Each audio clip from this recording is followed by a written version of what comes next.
दोस्तों, यह कहानी है बिहार के एक गांव की, जिसमें विजय नाम का एक लड़का रहता था।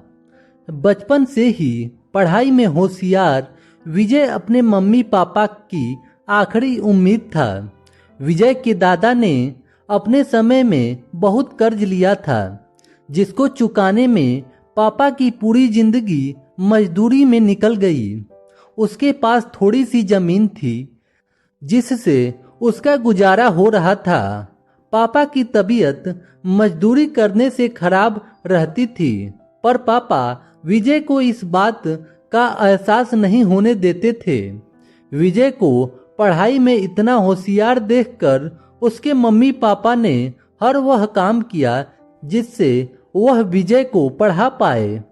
विजय की कॉलेज की पढ़ाई खत्म हो गई थी और वह एक छोटी सी नौकरी करने लगा, जिससे उसका खर्च निकल जाता था और साथ में वह कलेक्टर बनने के लिए तैयारी भी कर रहा था। विजय अपने वक्त का एक मिनट भी फालतू नहीं गुजारता था। विजय ने पूरा समय पढ़ाई और नौकरी में ही लगा दिया।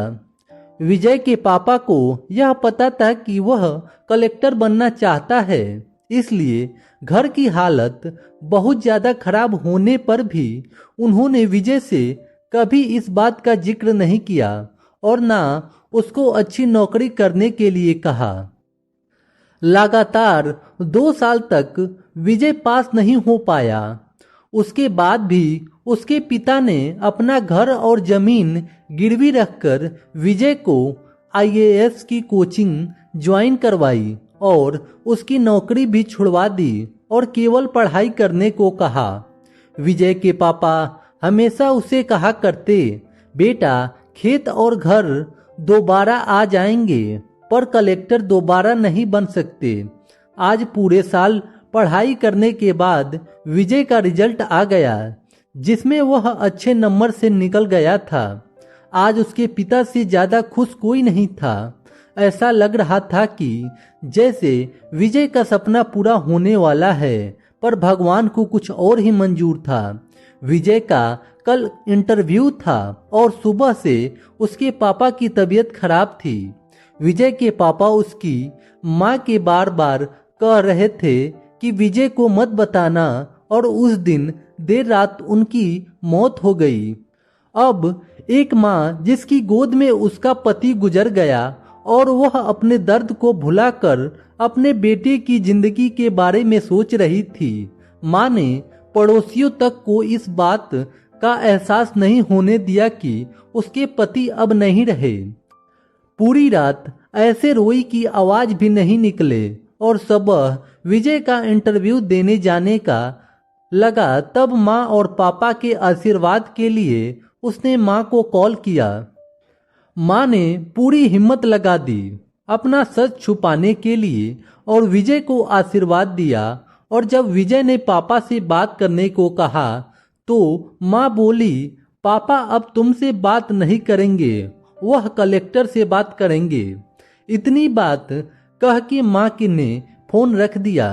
विजय का जब इंटरव्यू हो गया तब उसे बताया गया कि उसके पिता की तबीयत खराब है, उसको तुरंत घर जाना है।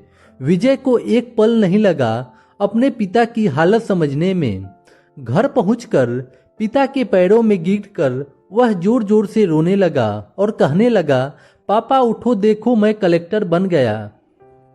आज उसके पिता को वह खुशी मिली थी जिसका उनको वर्षों से इंतजार था, पर आज इस दुनिया में नहीं थे। भगवान विजय के पिता की जिंदगी में सुख लिखना ही भूल गए थे। पहले वह अपने पिता के कर्ज में जिंदगी भर मजदूरी करते रहे और फिर बेटे के सपने में फिर घर और जमीन गिरवी रखनी पड़ी। वह जिंदगी में कर्ज लेकर आए और कर्ज लेकर चले गए। विजय के पिता को भले ही जिंदगी में कुछ हासिल न हुआ हो, पर वह अपने लड़के को इस काबिल बना गए कि वह अपने साथ पुश्तों को बैठकर खिला पाए। विजय की माँ ने जो उस रात किया, उसको करने का जज्बा बहुत कम लोगों का होता है। जब विजय कलेक्टर बनकर घर आया तब माँ ने विजय से कहा, बेटा तुम आज इतने बड़े बन गए हो कि हजारों गरीबों का भला कर सकते हो। जब भी तुम्हारे सामने कोई गरीब मदद मांगने आए तो अपने पिता और मेरे बारे में सोचना। मैं तुम्हारे बराबर पढ़ी लिखी और समझदार तो नहीं हूँ, पर इतना जरूर जानती हूँ कि गरीब आदमी की बहुत मजबूरी होती है। तुम कभी किसी का बुरा मत करना। दोस्तों, इस कहानी से हमें यह शिक्षा मिलती है कि वक्त किसी का भी खराब हो, हम उसे बदल जरूर सकते हैं। माँ और बाप के एहसानों का हम कभी भी उतार नहीं सकते, पर हम अपने कर्मों से उनकी इच्छा पूरी जरूर कर सकते हैं। अगर आपको यह कहानी पसंद आई तो इस कहानी को लाइक और अपने दोस्तों के साथ इस कहानी को जरूर शेयर करें और साथ ही इस YouTube चैनल को सब्सक्राइब जरूर करें।